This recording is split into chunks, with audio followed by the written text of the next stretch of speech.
Hello বন্ধুরা, আমি হাসাতুল্লাহ তোমাদের সকলকে স্বাগত জানাচ্ছি।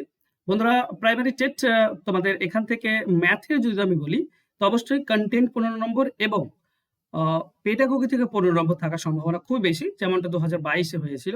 23-এ খুব বেশি পেডাগোগি ছিল না, কিন্তু এবার নতুন করে দেখবে আমার মন বলছে যে এখানে তোমাদের কন্টেন্ট এবং পেডাগোগি মিক্স করেই তোমাদেরকে দিতে হবে। তো তোমাকে অঙ্ক শিখতে হবে, অঙ্কের যে সিলেবাসে যে চ্যাপ্টারগুলো রয়েছে সেগুলো খুব ভালো করে শিখতে হবে, বিশেষ করে কনসেপচুয়াল যে অঙ্কগুলো রয়েছে। তার সঙ্গে সঙ্গে যে ম্যাথের পেডাগোগিগুলো রয়েছে এগুলোও কিন্তু তোমাদেরকে খুব মন দিয়ে শিখতে হবে। ঠিক আছে? তো আজকে আমরা এরকম 30টি অঙ্কের পেডাগোগি নিয়ে আলোচনা করব। তো চলো শুরু করে আজকের ক্লাস। দেখো, প্রথম প্রশ্ন, নিচের কোনটি, ওকে এক সেকেন্ড, ওকে, বলা হয়েছে নিচের কোনটি গণিতের প্রকৃতি সম্পর্কিত সঠিক ধারণা নয়। তো নেচার অফ ম্যাথমেটিক্স নয় কোনটা তোমাদেরকে জানতে চেয়েছে। প্রথম বলেছে গণিত হলো যুক্তির বিজ্ঞান। দেখো, তোমরা যদি না পড়েছো, কোনোদিনও যদি না পড়েছো, তো তুমি এটাকে সঠিক মনে হবে।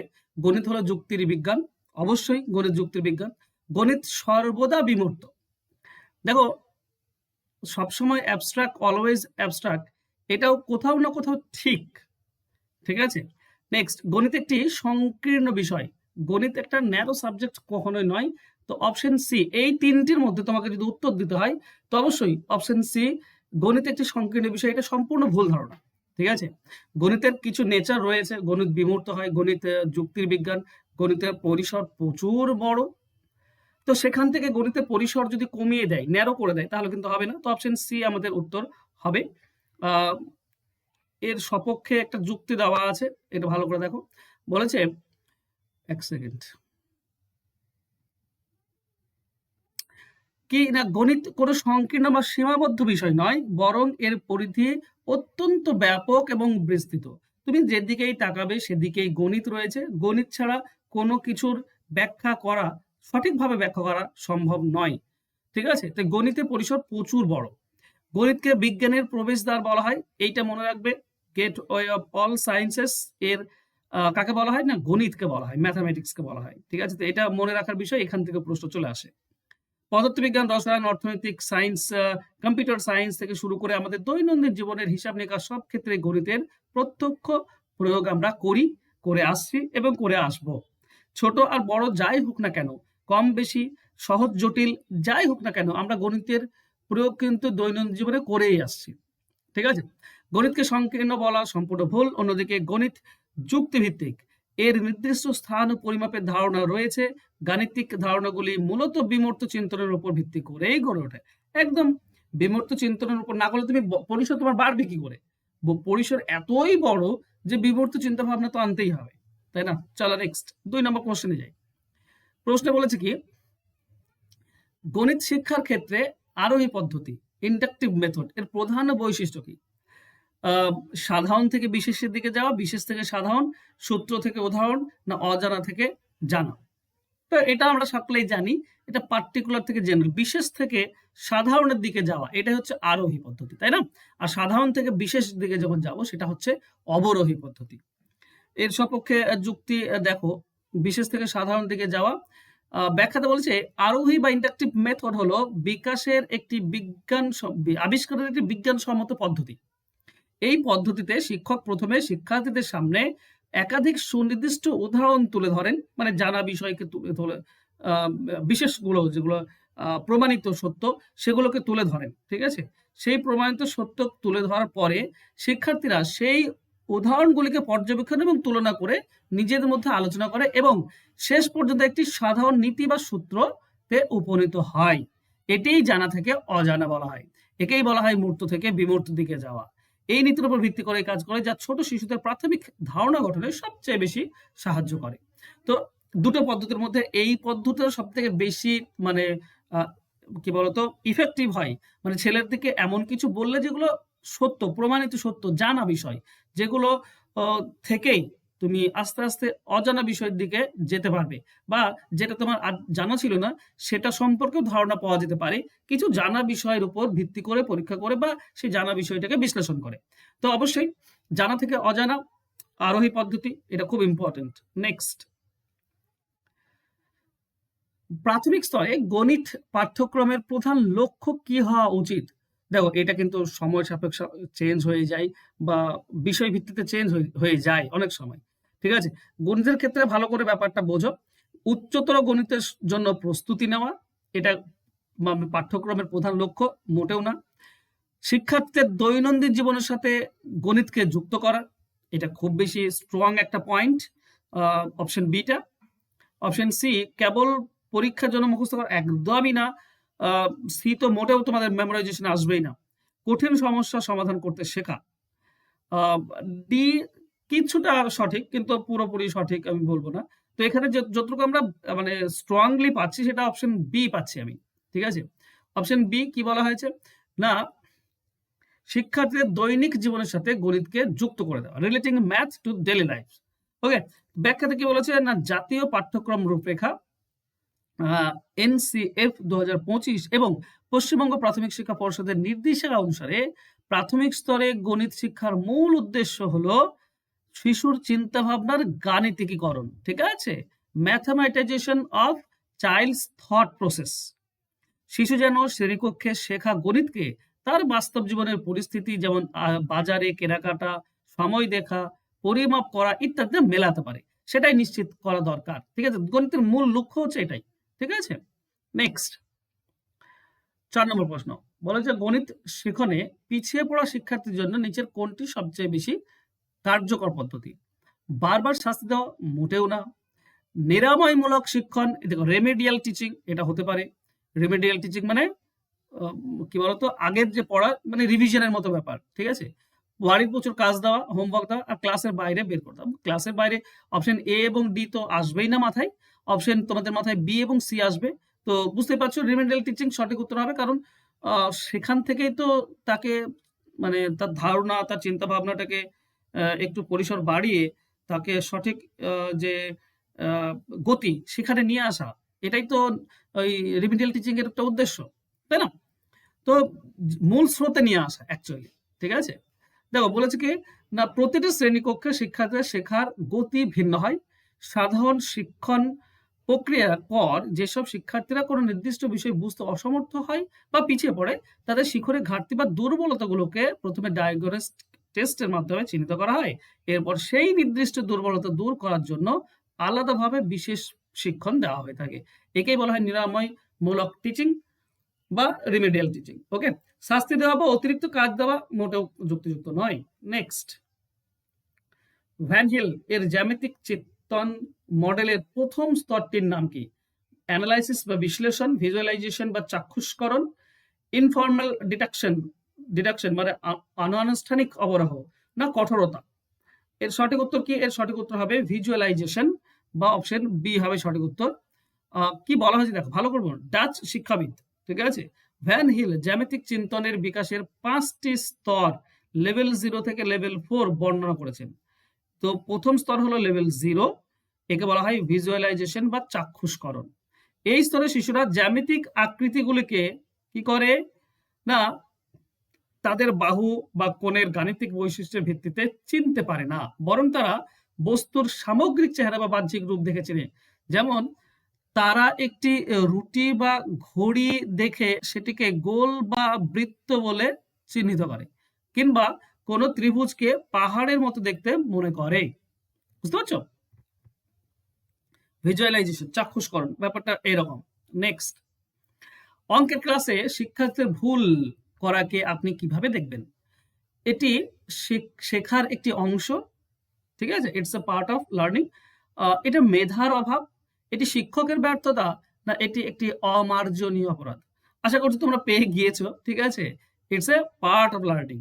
ভুল করাটা শেখার একটা অংশ। ঠিক আছে? তো আধুনিক শিক্ষা বিজ্ঞান এবং নিও কনস্ট্রাকটিভিজম অনুযায়ী শিক্ষার্থীদের ভুল বা ত্রুটি কোনো নেতিবাচক বিষয় নয়, এটি তাদের চিন্তন প্রক্রিয়ার একটি উইন্ডো বা জানালা হিসেবে কাজ করে। ভুল বিশ্লেষণ করে শিক্ষক বুঝতে পারেন শিক্ষার্থী ঠিক কোন জায়গায় ভুল ধারণা বা মিসকনসেপশন রয়েছে, তার ধারণা গঠন কতটা স্পষ্ট হয়েছে। তাই ভুল হলো শিখন প্রক্রিয়ার একটি স্বাভাবিক এবং গঠনমূলক একটা অংশ। ওকে, নেক্সট। আচ্ছা, বলা হয়েছে কি গণিতে অ্যাসেসমেন্ট বা মূল্যায়নের প্রধান উদ্দেশ্য কি? অপশন দিলে আশা করছি তোমাদের ধারণা স্পষ্ট হয়ে যাবে। শিক্ষার্থীদের মধ্যে তুলনা করা, শিক্ষার্থীর শেখনের ফাঁকগুলি চিহ্নিত করা, পাস ফেল নির্ধারণ করা, না কেবল কেবল গ্রেড প্রদান করা। তো বুঝতেই পারছো, আশা করছি তোমরা পেয়ে গিয়েছো। অপশন বি, শিখনের যে ফাঁকগুলো সেগুলো চিহ্নিত করা, আইডেন্টিফাই লার্নিং গ্যাপস। এটাই অ্যাসেসমেন্টের বা গণিতে অ্যাসেসমেন্টের হচ্ছে বা মূল্যায়নের মূল উদ্দেশ্য। ঠিক আছে, তো এর উপর বিস্তারিত ব্যাখ্যা এখানে পড়ে নাও, কারণ এটা বোঝানোর কিছু নেই। আমরা এই কারণেই তোমাদের মূল্যায়ন করে থাকি, বা এই কারণে টেস্ট বা বিভিন্ন রকমের এক্সাম নেওয়া হয়, যাতে করে কোন জায়গায় তোমার মানে দুর্বলতা রয়েছে, কোন জায়গায় তুমি স্ট্রং সেটা চিহ্নিত করা। এটাই তো পাস ফেলের বা সরি এক্সামের বা টেস্টের একটা উদ্দেশ্য। পাস ফেলটা আমাদের উদ্দেশ্য নয়। নেক্সট, এনসিএফ 2005 অনুসারে প্রাথমিক বিদ্যালয়ের গণিত পাঠ্যক্রম কেমন হওয়া উচিত? খুব ইম্পর্টেন্ট প্রশ্ন। উচ্চাক্ষী উচ্চাং উচ্চাকাঙ্ক্ষী এবং সুসংগত। অপশন বি বলেছে কি না পদ্ধতিগত ও মুখস্থ নির্ভর। এটা কখনোই সম্ভব না, পদ্ধতিগত ও মুখস্থ নির্ভর। কেবল সংখ্যাভিত্তিক, না কেবল সংখ্যাভিত্তিক কেন হবে? জটিল ও কঠিন, এটাও কিন্তু অ্যান্সার। অপশন এ উত্তর হবে। অপশন এ কি ছিল? অপশন এ ছিল উচ্চাকাঙ্ক্ষী এবং সুসংগত। ঠিক আছে, অ্যাম্বিশাস এবং কোহারেন্ট, এটাই সঠিক উত্তর হবে। চলো ব্যাখ্যাতে দেখি। ব্যাখ্যা কি বলেছে? ন্যাশনাল কারিকুলাম ফ্রেমওয়ার্ক বলছে 2005-এর উচ্চাকাঙ্ক্ষী মানে এটি কেবলমাত্র প্রাথমিক গাণিতিক দক্ষতা যেমন সংখ্যা গণনা শেখানোর মধ্যে সীমাবদ্ধ থাকবে না, বরং শিশুর যুক্তি ও সমস্যা সমাধানের ক্ষমতা বাড়াবে। সুসংগত, পাঠ্যক্রমের একটি বিষয়ের ধারণা যেন অন্য বিষয়ের সাথে যুক্ত থাকে, যেমন জ্যামিতির ধারণা থেকে আমরা পরিমাপটা বুঝতে পারি। আর গুরুত্বপূর্ণ ইম্পর্টেন্ট হচ্ছে সমস্যাগুলো যেন শিক্ষার্থীর কাছে অর্থবহ মনে হয়। ঠিক আছে, এমন নয় যে আবল তাবল, যাতে করে তাদের যে এটা সেটা সরে যায়। নেক্সট 9 নম্বর বলেছে গণিত শিখনে অ্যাবাকাস ব্যবহার করার প্রধান সুবিধা কি? দেখো, জ্যামিতিক চিত্র আঁকতে, গণনার দক্ষতা ও নির্ভুলতা বৃদ্ধিতে। ভালো করে বোঝো অ্যাবাকাস ব্যবহারের সুবিধাটা কি। নেক্সট বলছে সূত্র মুখস্থ করতে, গল্পের বই করতে। তো বুঝতে পারছো এই দুটির মধ্যে নয়। অপশন বি উত্তর হবে গণনার দক্ষতা এবং নির্ভুলতা বৃদ্ধি করতে, calculation speed and accuracy. Abacus হলো একটি অতি প্রাচীন গণনাকারী ফ্রেম, যাতে তাদের মধ্যে পুঁতি বা পুঁতি ঘাটা থাকে। ঠিক আছে, আশা করছি দেখেছো।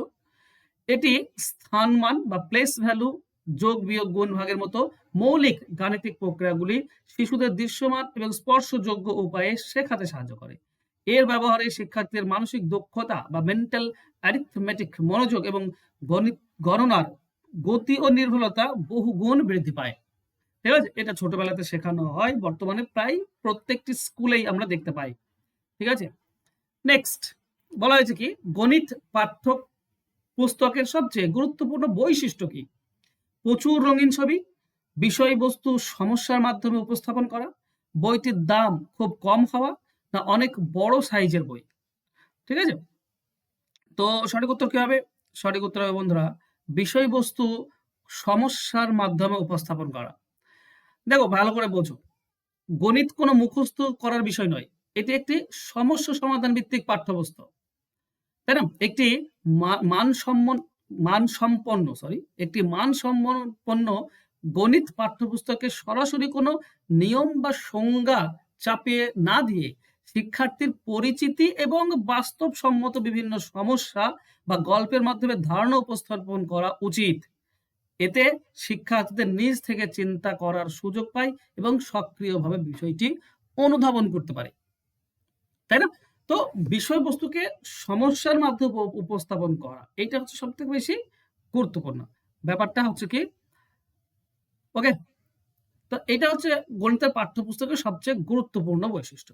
দেখো অনেক বৈশিষ্ট্য রয়েছে, ঠিক আছে। অবশ্যই ছবি থাকবে, ছবি থাকলে বেশি সুবিধা হবে বাচ্চাদের ক্ষেত্রে। ঠিক আছে, তারপর সংখ্যায় মানে কালারিং, বিভিন্ন বস্তুর ছবি দিয়ে বা তালিকা, যেটা আমরা বলি তালিকা দিয়ে, মানে সমস্ত রকমের টিএলএম, যত তুমি টিএলএম ব্যবহার করতে পারো তত সুবিধা। কিন্তু পাঠ্যপুস্তকে যখন তুমি আসবে, তখন শুধু তালিকা বা ছবি এটা ইম্পর্টেন্ট নয়। ইম্পর্টেন্ট হবে বিষয়বস্তু সমস্যার মাধ্যমে উপস্থাপন করা। কোনো একটা জিনিস যে দেওয়া আছে কি, একটা গাছ দেওয়া আছে, আচ্ছা একটা গাছ দেওয়া আছে, ঠিক আছে? একটা গাছে ৩ টি আপেল ঝুলছে, ঠিক আছে? এবার তোমাকে যদি প্রশ্ন করা হয়, তো এরকম ৫ টি গাছ থাকতো, তাহলে কতগুলো আপেল থাকবে? তো সমস্যা তৈরি করা, ঠিক আছে? এবং সহজ উপায়ে, সহজ উপায়ে সমস্যা তৈরি করে উপস্থাপন করা, এটাই হচ্ছে তোমার গণিতের পাঠ্যপুস্তকের মূল উদ্দেশ্য, বৈশিষ্ট্য। ঠিক আছে? চলো নেক্সট। শিক্ষার্থীদের নির্দিষ্ট শেখন ঘাটতি নির্ণয় করার জন্য কোন পরীক্ষা নেওয়া উচিত? Achievement test, diagnostic test, oral test না অ্যানুয়াল টেস্ট? সঠিক হবে ডায়াগনস্টিক টেস্ট। ঠিক আছে? যখনই তুমি কোনো ঘাটতি নির্ণয় করবে, তখন ডায়াগনস্টিক টেস্টটাই সবথেকে বেস্ট। ঠিক আছে? শিক্ষাক্ষেত্রে যেমন রোগের কারণ নির্ণয় করতে ডায়াগনস্টিক টেস্ট করা হয়, তেমনি শিক্ষাক্ষেত্রে কোনো শিক্ষার্থী কোনো একটা নির্দিষ্ট বিষয়ে ঠিক কোন অংশটুকু বুঝতে পারছে না বা কেন বারবার একই ভুল করছে, তা নির্দিষ্টভাবে জানার জন্য ডায়াগনস্টিক টেস্ট এটাই করা হয়ে থাকে। ঠিক আছে? নেক্সট, গঠনমূলক মূল্যায়ন কখন করবে? বছরের শেষে, শিক্ষণ চলাকালীন, সেমিস্টার শেষে না ভর্তির সময়? এটা সবসময় হবে গঠনমূলক, যখন মানে আমরা দেখি ফরমেটিভ ইভ্যালুয়েশন সবসময় চলাকালীনই হয়। ঠিক আছে? শিক্ষণ চলাকালীন, ডুরিং টিচিং লার্নিং প্রসেস, এটাই হয়ে থাকে। ঠিক আছে? চলো নেক্সট।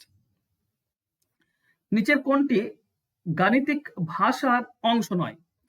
সংকেত বা বিভিন্ন সিম্বল, সূত্র, পদ বা টার্মস, অলংকার। এটা গণিতের কোনটা গণিতের মানে ভাষা নয়? ঠিক আছে? এর অ্যান্সার হবে অলংকার। কি বলতো, গণিতের নিজস্ব বা বিশ্বজনীন বা সুনির্দিষ্ট ভাষা রয়েছে। এই বিষয়ে ৩টি প্রধান স্তম্ভ হলো সংকেত, যেমন যোগ, ভাগ, গুণ, বিয়োগ। ঠিক আছে? গাণিতিক পদ, যেমন লঘিষ্ঠ, গরিষ্ঠ, ব্যাসার্ধ, ব্যাস, পরিধি, আমরা অনেক কিছুই ব্যবহার করি পদ। ঠিক আছে? আর সূত্র, সূত্র তো আমরা জানি যে কোনো জিনিসের এরিয়া, যেমন বৃত্তের এরিয়া হচ্ছে পাই আর স্কোয়ার। তো বিভিন্ন নির্দিষ্ট সূত্র আমরা ব্যবহার করে থাকি। তাই ৩টে বটে, কিন্তু অলংকারটা নয়। ঠিক আছে? ওকে, নেক্সট। অবরোহী পদ্ধতি এর প্রধান অসুবিধা কি? অসুবিধা কি? এটা দ্রুত পদ্ধতি, এটা খুব দ্রুত পদ্ধতি, এটা বৈজ্ঞানিক পদ্ধতি নয়, এটি নতুন জ্ঞান আবিষ্কারে সাহায্য করে না, এটি উচ্চ স্তরে ব্যবহার করা যায় না। ঠিক আছে? সঠিক উত্তর কি হবে? এটা নতুন জ্ঞান আবিষ্কারে সাহায্য করে না। It does not help in discovering new knowledge. দেখো, অবরোহী পদ্ধতিতে শিক্ষক শুরুতেই একটি তৈরি করা সূত্র বা নীতি প্রস্তুত আকারে শিক্ষার্থীদের বলে দেন এবং পরবর্তীতে উদাহরণের মাধ্যমে তা প্রয়োগ করে দেখান। এটা জেনারেল টু পার্টিকুলার। ফলে এতে শিক্ষার্থীর চিন্তা করা, নিজে অনুসন্ধান করা বা নতুন কোনো তথ্য আবিষ্কার করার সুযোগ থাকে না। শিক্ষার্থীদের নিষ্ক্রিয় শ্রোতা হয়ে কেবল সূত্রটি মুখস্থ করে। তাই এটি একটি কি বলতো স্মৃতি নির্ভর পদ্ধতি, নতুন জ্ঞান সৃষ্টির পরিপন্থী নয়। মানে একটা জিনিস, জানা জিনিস বলেই দিল, ঠিক আছে? মানে বলে দিল যে ৫ আর ২ যোগ করলে ৭ হয়, বলেই দিল। এবার তোমাকে উদাহরণ দিয়ে দেখাচ্ছে কি, না ধরো ৫টি চকলেট আর ২টি চকলেট যদি আমি এক জায়গাতে নিয়ে আসি, তো ৭টি চকলেট হবে। এবার এখানে চিন্তা ভাবনার বিষয় থাকে না, কারণ আমি অলরেডি জানি যে ৫ আর ২ এই দুটি সংখ্যাকে যদি যোগ করা হয়, তাহলে কি হয়? ৭ হয়। তো পার্টিকুলার কোনো জিনিস বলে দেয়, বলে দেওয়ার পর সেটা কি হয়, সেটা প্রমাণ করে বা সেটা প্রয়োগ করে। যে কারণে এখানে নতুন করে চিন্তা ভাবনা করা কোনো থাকে না অবরোহী পদ্ধতিতে। নেক্সট, গণিত ল্যাবরেটরি স্থাপনের প্রধান উদ্দেশ্য কি? শিক্ষার্থীদের হাতে নাতে কাজ করার সুযোগ দেওয়া, খুব ভালো স্ট্রং পয়েন্ট। কেবল ছবি দেখার জন্য, শিক্ষকদের বিশ্রামের জন্য, স্কুলে আয় বৃদ্ধির জন্য? তো অবশ্যই অপশন এ সঠিক উত্তর হবে, তোমরা বুঝতেই পারছো। শিক্ষার্থীদের হাতে নাতে কাজ করার সুযোগ দেওয়া। দেখো, বিমূর্ত গাণিতিক ধারণা মানে অ্যাবস্ট্রাক্ট কনসেপ্ট শিক্ষার্থীদের কাছে সহজ, মূর্ত ও অর্থপূর্ণ করে তোলার জন্য কঠিন ল্যাবরেটরি অত্যন্ত উপযোগী। মানে যেসব ধারণাগুলো চিন্তা ভাবনা করা একটু কঠিন, সেই ধারণাগুলোকে সহজভাবে যদি শিক্ষার্থীদের সামনে উপস্থাপন করতে হয়, তাহলে অবশ্যই ল্যাবরেটরি দরকার, হাতে নাতে কাজ করাটা দরকার, তাই না? তো সেক্ষেত্রে কি ল্যাবরেটরি খুব প্রয়োজন। এখানে শিক্ষার্থীরা বিভিন্ন সরঞ্জাম, যেমন জিও বোর্ড, ডেনিস ব্লক বা 3D মডেল, কাটিং চার্ট ব্যবহারের মাধ্যমে নিজ হাতে কাজ করে পরীক্ষা নিরীক্ষা করতে পারে। ফলে ইন্দ্রিয়গ্রাহ্য অভিজ্ঞতার মাধ্যমে শিখনের ফলে জ্ঞান কি হয় না দীর্ঘস্থায়ী হয়। ঠিক আছে? তো খুব ইম্পর্টেন্ট তোমাদের এই ল্যাবরেটরি। ওকে, বন্ধুরা আরো অনেক কোশ্চেন রয়েছে, 30টি কোশ্চেন করবো ভাবছিলাম, কিন্তু একটু অসুবিধা, ঠিক আছে? বর্তমানে আমার শরীর অতটা ভালো নেই, তো আমরা বাকি যে 15টি কোশ্চেন রয়েছে সেটা আমরা আগামীকালকে দেখে নেব, ঠিক আছে? আর তোমাদেরকে একটা জিনিস বলি, তোমরা যদি পিটেট এর জন্য প্রিপারেশন নিচ্ছ, যদিও অনেকেই এখন থামিয়ে রেখেছো, কারণ নিয়োগ প্রক্রিয়া তো নেই।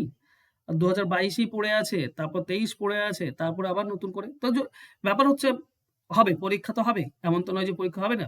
তাই আহামরি নিজেকে পুরোটা ঝুঁকে না দিয়ে পড়াশুনো এমন করে করো যেন কাজের ফাঁকে, ফাঁকে তোমার পড়াশোনাটাও হয়ে যায়। আর আরেকটা জিনিস বলবো, তোমরা ছোট ভাই বোনের মতো এই পিটেট পরীক্ষা হবে, নিজেকে এতটা বেশি ডিট্যাচ করে ফেলো না যাতে সব ভুলে যাও। যদি সব ভুলে যাও তাহলে মুশকিল হয়ে যাবে। কারণ তুমি হয়তো পড়ছো না, কিন্তু অন্যরা কিন্তু পড়ছে। ঠিক আছে? অল্প হলেও পড়ছে। তারা কিন্তু এগিয়ে থাকবে। তো এই জিনিসটা করো না। পুরোপুরি পিটেট থেকে নিজেকে সরিয়ে নিও না। আবার এমন বলছি না যে পুরোপুরি পিটেটে তুমি ঝুঁকে দাও নিজেকে। তবে হ্যাঁ, সময় বের করে একটু সময় পিটেটের উপরে দাও যাতে করে তোমার যে এটা বজায় থাকে, ধারাবাহিকতাটা বজায় থাকে। ঠিক আছে? আর পিটেটের যদি তুমি সমস্ত কিছু একসঙ্গে পেতে চাও, দেখো উপরে দেওয়া আছে ফোন নাম্বার। ওই নাম্বারে আমার সঙ্গে যোগাযোগ করে দিও।